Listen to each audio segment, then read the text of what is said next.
Hey, and welcome back to the number one podcast in the sport where we finally got a Matchroom versus Queensberry show. Was it 4 years? Something like that. I think it's one of the few pandemic promises that actually came through, if I remember correctly. One of them was Hearn was like, no more give me fights for my fighters.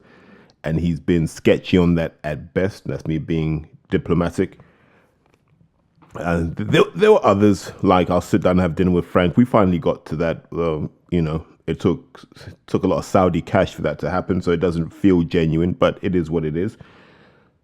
And that brings us all down to a Saturday night in Riyadh, where we're going to get a 5v5. And the reason you got to be positive about that is the card is that strong that no one really batted an eyelid when the Beterbiev-Bivol fight fell through. And that's not to say people didn't care.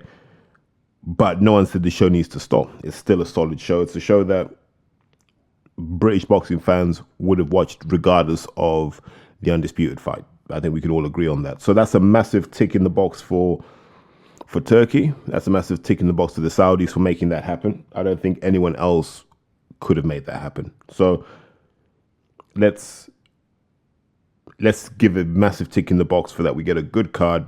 Top to bottom, can't really complain about it, so I like that. But we must address the elephant in the room. So if we go back to 2020, the summer of block parties, some people not leaving their house, some people struggling with mental health issues, and if that was you, I hope you've pulled through from that, because for some people it was a rough time. For me personally, my flat turned into a bit of a hotel for waifs and strays, people that were struggling with the pandemic, but look, 2020 was probably one of the best years I've had in a long time, so I enjoyed it. But if we go back to that time of sitting by the river, drinking and meeting random people that we've never spoken to since, which is weird, we talked about this, right? When Eddie was like, yeah, we should just do a Queensberry versus Matchroom. And everyone was up for this idea, and it all made sense, and it got the boxing tongues wagging. It was like, yeah, awesome, man. Let's get it in. And everyone had their kind of mythical matchups. It was, leading off with Joshua versus Joyce, Dillian versus Dubois, and then you kind of build it out from there, right? Or maybe it was Joshua versus Fury, and then Dillian versus Dubois and Joyce versus someone like Chisora. But you get the point, right? We had our fantasy matchups, and it was trying to build the strongest card possible. That's what we wanted. And when you look at what we've got now, we've got a good card, but it doesn't achieve that aim. It doesn't achieve that aim for two reasons. The main reason is we wanted the animosity between the Hearns and the Warrens, right? That's what we wanted. We wanted the animosity. We wanted the gloves are off, where we could actually start hearing why these two don't like each other, what the real problems are, where Frank can say to Eddie, what do you mean I don't pay my fighters? All of this stuff, which, by the way, has never been addressed, but the fans want it addressed once and for all. We thought all of this was going to get addressed. This was the whole point of Matchroom versus Queensberry. Let's get to the bottom of why there's so much contention, why these fights don't happen. Let's get to the real reason why things hadn't been happening for a long time. And if you needed Barry in there, so be it, That's what we were hoping for. That was the entertainment. That was the box office. That was the classic component, as far as I was concerned, was the Hearns and the Warrens coming together and us understanding where the beef comes from, if it's real, if it's not. And, finally they get to answer for all the stories that were being spread in all these different channels. That's what, that was the undertone. If you go back on social media, you'll see that's what people wanted to get to the bottom of. The second element was we wanted the best of the best against each other. We didn't want Americans being grandfathered in. We didn't want pet projects being put on the shelf for this one. We didn't want the Flotsam and Jetsam being wheeled out for this. This is not what we wanted. This is not what we signed up for. We wanted Fury versus Joshua. We wanted White versus Dubois. We wanted Chisora versus Joyce. These are the fights we wanted. We wanted Yard versus Boatsier as it was at the time. We wanted things like Bentley versus Cash and Just thinking off the top, Echo Esserman versus Conor Benn, for example. These are the fights we wanted. And we were like, we will pay 60 quid for that pay-per-view. If you give us the creme de la creme, we will make it financially viable for you. Don't worry about that. Don't worry about no audience. Don't worry about a thing. We will show up for this, right? That's where we were a few years ago. So if we look at the card that we've been given, and if we look at it critically, it's a good card. It's not a generational card. And a generational card is what we were hoping for. Okay, so let's deal with this in the context that it deserves to be treated. Of the Matchroom 5, 3 are Americans that have been bussed in, right? Wilder's really had nothing to do with Matchroom. We only know about Raymond Ford because, like, he found one right hook out of nowhere, right? That's what we know about Raymond Ford. Austin Williams, who knows? But all these guys have been bussed in, right? They've been bussed in to fill a card. These aren't Hearn pet projects, right? So let's go through that list objectively now. Raymond Ford, a Matchroom project. He was getting his backside handed to him on Top Rank. Not on DAZN, on Top Rank. He was getting his backside handed to him by, is it Kolmatov? Until Kolmatov got caught with that right hook, and then it was a wrap. He just couldn't hold on in that last round. Had he held on and not turned his back, he would have been all right. So he can't be a Matchroom pet project. Like, Eddie doesn't have anyone at 126 anymore. Warrington's up. Lee Wood is up. Jordan Gill's gone up. All these guys are at 130. Raymond Ford isn't. So then you go to Austin Ammo Williams. Those two haven't been the same since Ammo went mad at Eddie. Not when, not when mad in general, but when mad at Eddie. And he was quite rightly like, yo, you had me flying the private jets, you had me living the life, and then you just abandoned me. Of course I want to be upset, right? But that's not a Matchroom pet project, because you know what Eddie's like. He's petty. You disrespect him once, it's for life. And he's entitled to his view. I'm not going to say he's right or he's wrong. So when you look at it from that perspective, Ammo's been busting. That's not his lead-off guy. Like, he could have easily put a Kieran Conway in there. A guy that he's invested time and effort in. A guy that's shown him loyalty to an extent. So he could have done that.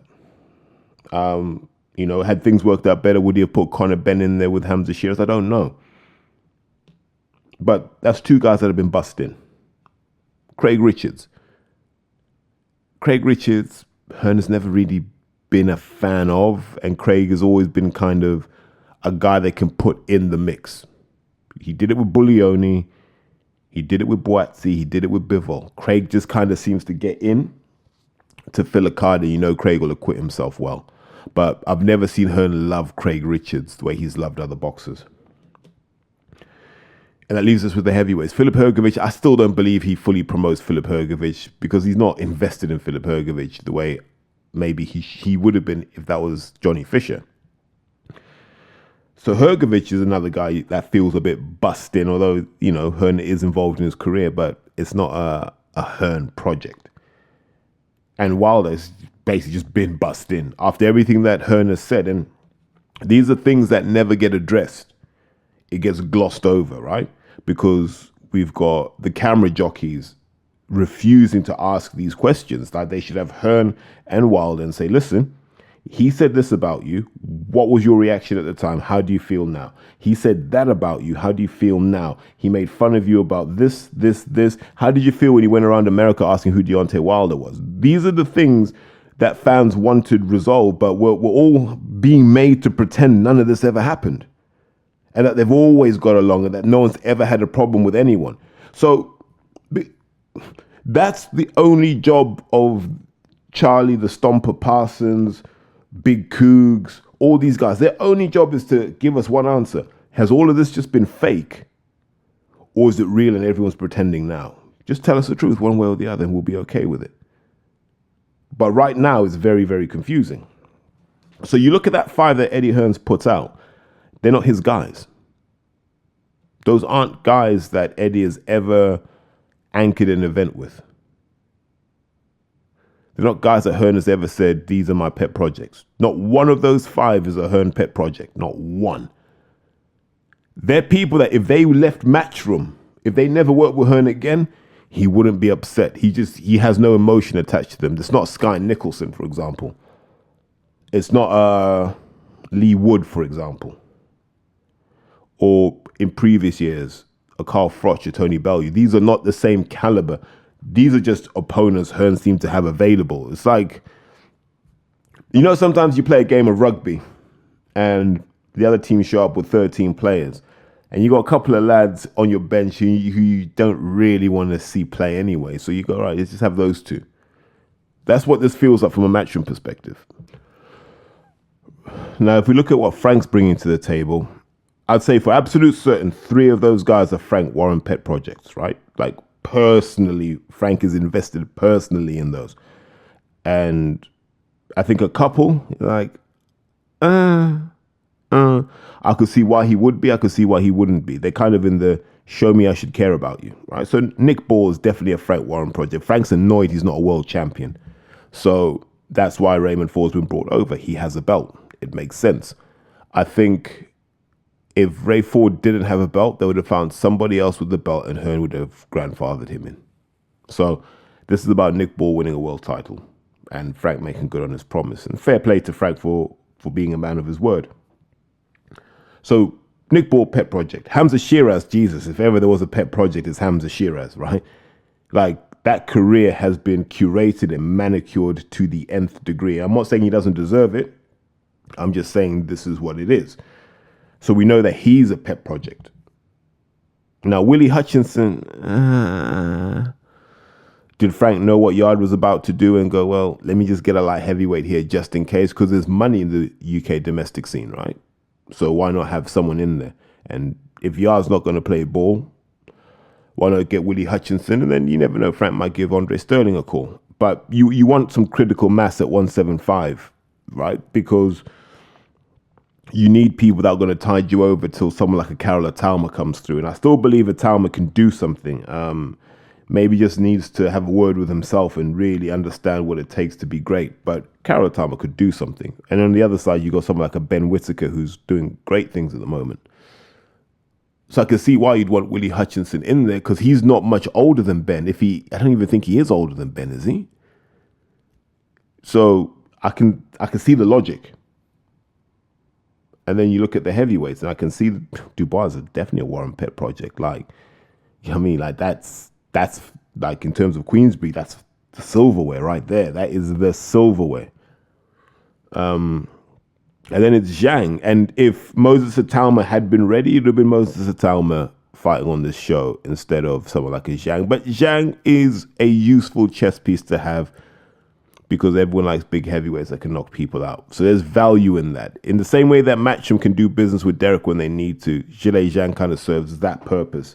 He's kind of your box-to-box midfielder, your James Milner, prime James Milner, just get up and get down, or maybe Gareth Barry, actually, just a bit of a shuttler, just a bit up and down. So when you look at it, this is really Frank showcasing his pet projects over Eddie. Now, is that because Hearn is then going to have his turn at the next one, and then Frank will dig up his fodder and say, look, I'll feed you these guys? That's going to be the question. Because none of it would make sense otherwise. So wherever the next one is, let's see how strong the Matchroom lineup is versus the Queensberry. But this one, that's why I say it feels a little bit hollow, because it doesn't feel like Hearn wheeled out his big guns to win. But then, if you want to do these 2 or 3 times, I can understand why you wouldn't. And also, would it be economically viable to do that? I believe it would be, but others would disagree. So in summary, look, let's just keep it really simple. 5v5, great idea, badly executed because Hearn and Warren are now playing nicely. None of the previous issues have been addressed or talked about or discussed. And so we don't feel any the wiser. We don't understand how we went from there to here apart from Saudi cash.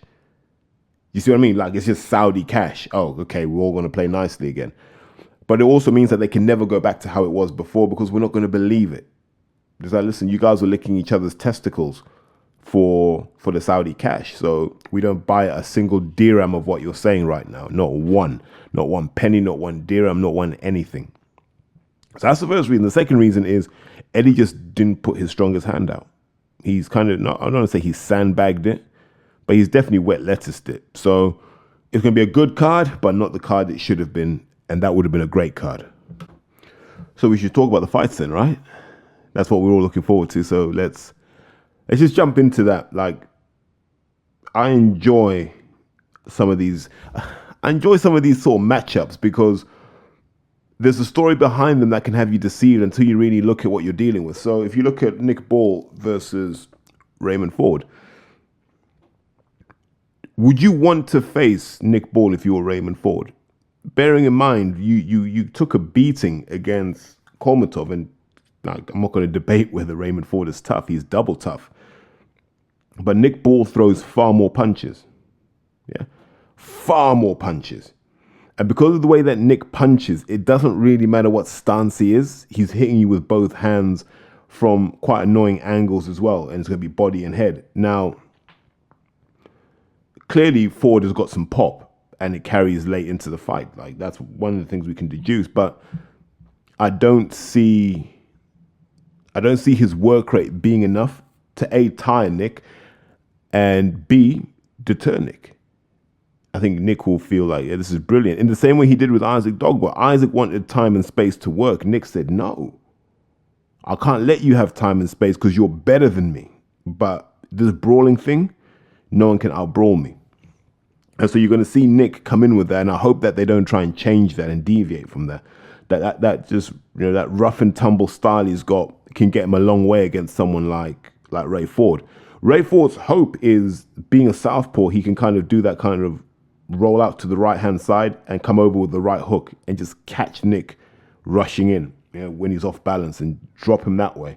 I think that's probably the most likely thing he's going to look for. That you can try the straight left, but it's not like Nick's reckless with his head movement. He doesn't neglect it.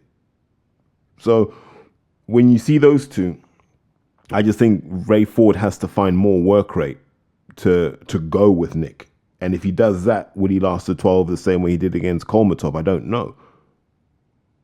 Because he's got some okay wins. Jesse Magdalena's an okay win. But is it a better win than Ball over Dogbo? I don't know, because Isaac obviously beat Jesse Magdalena. So I don't know. But I'd put that down as a Nick Ball win. Would it be a stoppage? Potentially. But that will be a Nick Ball win. He will brawl his way to success on that one. I'm confident of that. So Ammo Williams versus Hamza Shiraz is interesting because the amount of time Hamza Shiraz spends in the States, I don't think anything Ammo brings is going to be a surprise. I think Ammo's got kind of a typical American style from the South. So anything south of the Mason-Dixon line. I think north, it tends to be a bit more functional, a bit more, I don't want to say fundamentally sound, but a bit more what we're used to in the UK, for example. I think boxers that come from the South, and I think Ammo's from Texas, there's a bit more movement. There's a bit more slip and slide and roll and dip. And I mean, there's a lot more of that. Not to say that that's not true in the North, but less so. In the South, that's what it is. And, Texas isn't that far from where Hamza trained. So he'll have a fair bit of exposure to that. And, I mean, his team would have prepared him. And so what Ammo brings, the southpaw thing, I think once you posture up for a southpaw, then it's really about your fundamentals. Can you get your backhand inside of theirs, and can you retreat quickly enough to make a miss, come back and counter, those sorts of things. And I think if you flip it around and say, okay, what's Ammo going to have to do? What shots can Ammo land? I think you've got to go to Shiraz's body. So for me, I'd be looking to touch up with a jab, 45-degree hook into the body on Shiraz. Bring the left hand over the top. So I'll just go, as a southpaw, I'll just go jab, shovel up that left into the body, shovel up that left over the top into the head. And that's the shot I'd be looking to land before then coming down with a right hook to the body and then just exiting from there. They're the sort of things you want to do. But Hamza Shiraz is tall and he's long and like deceptively strong. And if he can get a backhand down the pipe, I think he'll get rough for Ammo Williams in there. I see Hamza winning because he's got enough work rate and enough power in his shots that it can get rough for you in there pretty quick if you're someone like Ammo that comes to fight. Like Ammo's not really a a guy that's really about making you miss repeatedly and making you pay. He's really about dominating. I don't think Hamza Shiraz is going to allow him to dominate. So, gosh, really, I've got a 2-0 to Frank already. Like, I've got to give Eddie some bail at some point. But I think Amma will struggle. Hasn't really got the momentum behind him or the backing. I think he will understand his role in this. He's there to be fed. Like, they could have just dug up Anthony Sims. Is it Anthony Sims, the guy that Zach Chelly beat? They could have dug up anyone for this role.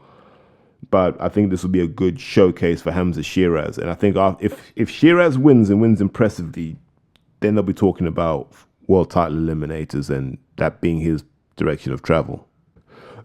If he does well, especially against the Southpaw, don't be surprised to see Shiraz versus someone like a Janibek for a world title. If he's not ready now, when will he be ready? Do you see what I mean? But I think we've got our first matchroom win on the next fight. So I just think Craig beats Willie Hutchinson. Willie Hutchinson, there's a point in someone's life you can't talk about talent anymore. You got to talk about what they've actually done. What's the work they've put in? What pressure situations have they been in? What sort of high-level fight weeks have they been involved in? When have they had to be in these positions before? And with Willie Hutchinson, you struggle. There are all sorts of reasons for him, injuries, whatever. Let's not judge him based on that. Let's just look at the reality. He hasn't trained as many times as Craig. He hasn't fought as many times as Craig. He hasn't been in high-pressure domestic dust-ups as many times as Craig. People forget that. Craig's been in with most of his domestic rivals, right? Craig and Andre Sterling. Craig and Joshua Buatsi, Craig and Shakan Pitters, Craig and Frank Buglioni. Like, Craig's been here before. This is just another fight for Craig. For Willie, this is kind of his reintroduction to that British level of boxing. And then when you look at it from a technical perspective, even Bivol struggled with the Richards jab. And if Bivol struggled with the Richards jab, Willie Hutchinson's going to struggle with the Richards jab. And then there are going to be some straight rights coming off the back of that. A lot of straight rights coming off the back of that. I don't know if Willie's got the toughness. He definitely hasn't got Craig's toughness. And I can see Craig stopping him if he wants to. But Craig has to want to do that, and this is going to be the test. Can Shane bring out that devil in Craig that when he's got someone going, Craig's just going to step on the accelerator and go, right, I'm not trying to get to 12 rounds on this. I don't trust the judges. If Craig wants to do that, Craig stops anyone he wants to stop. But he's got to be in that mood and he's got to have that mindset to really make it happen. But now we've got a 2-1 to Matchroom because I genuinely believe Craig Richards wins that and wins it well. Now we get to talk about the stuff everyone cares about, right? So Dubois versus Hrgovic. Let's see. He's been with Don. This will be his third fight with Don, right? I think, yeah. Well, the third meaningful one. Because we've had Usyk, which left a lot of questions. Miller, which answered some of those questions. But Hrgovic is going to be the test that tells us whether Dubois has a future at the top table or not. Like, he has to beat Filip Hrgovic to have a future at the top table.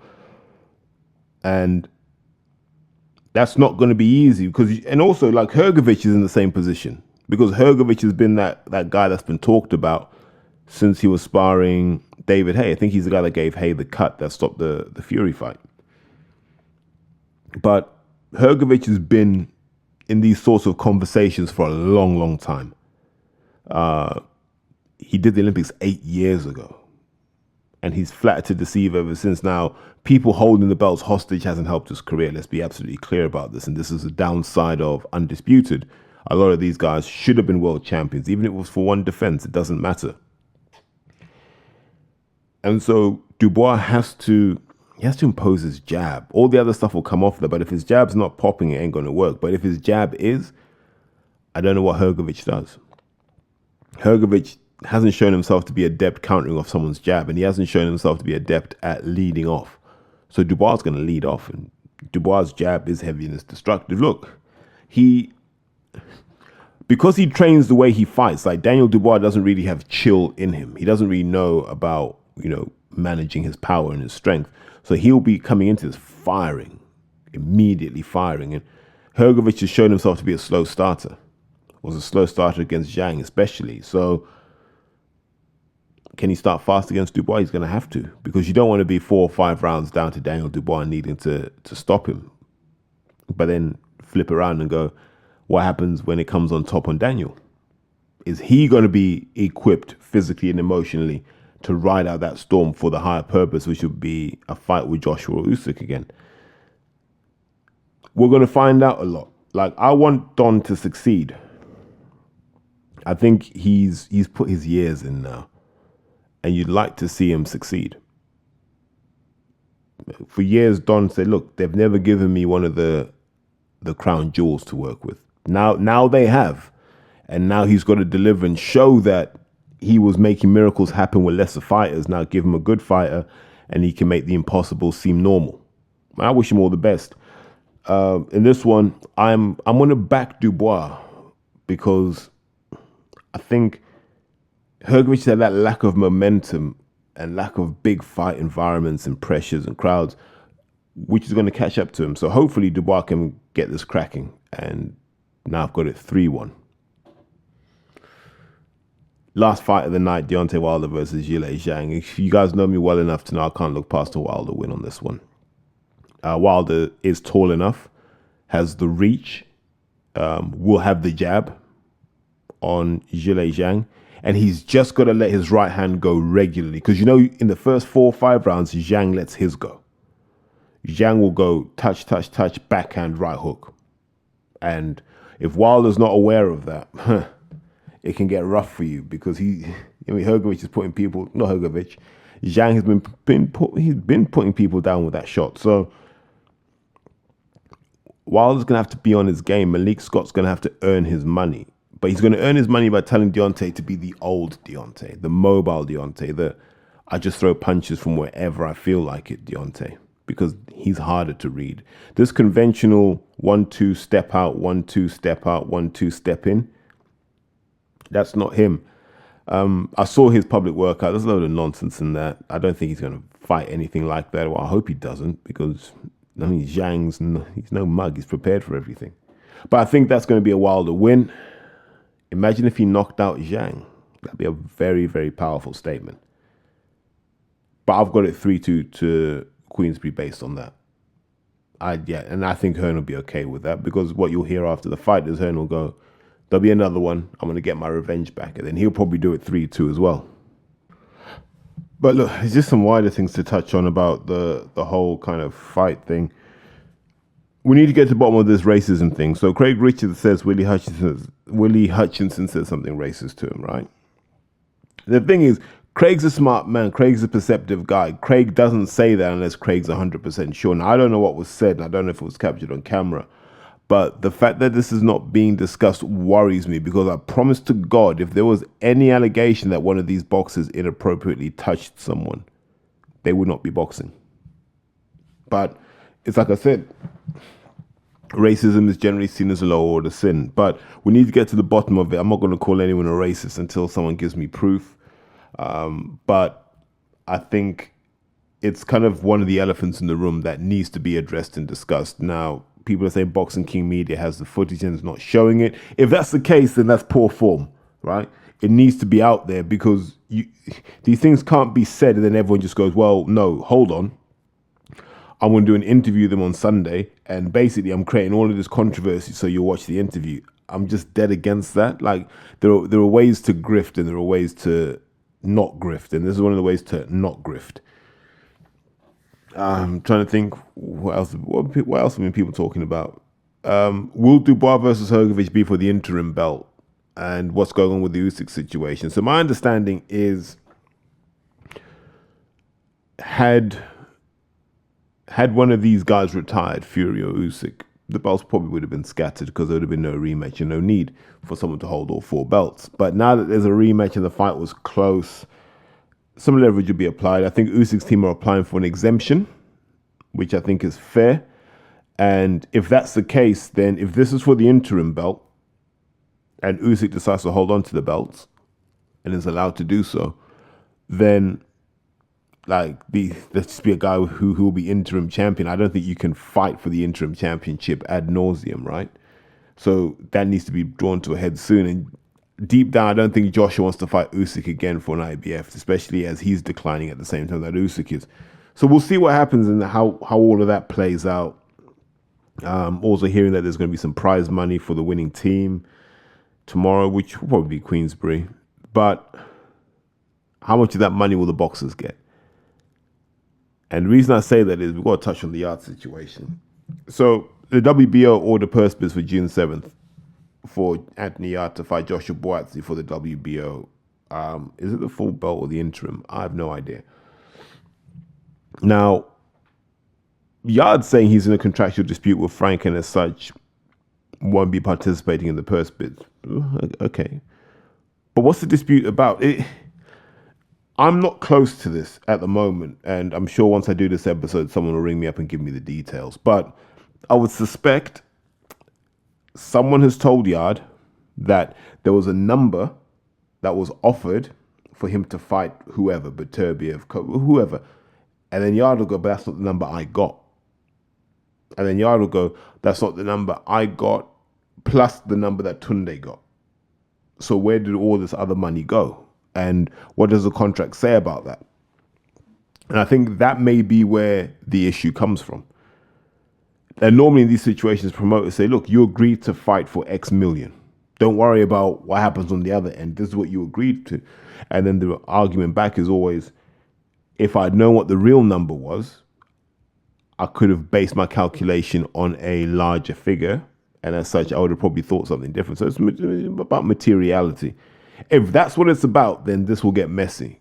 Now, in those situations, what should you do generally? See your career out, see your contract out, then sue. There's always time to sue. So I don't know.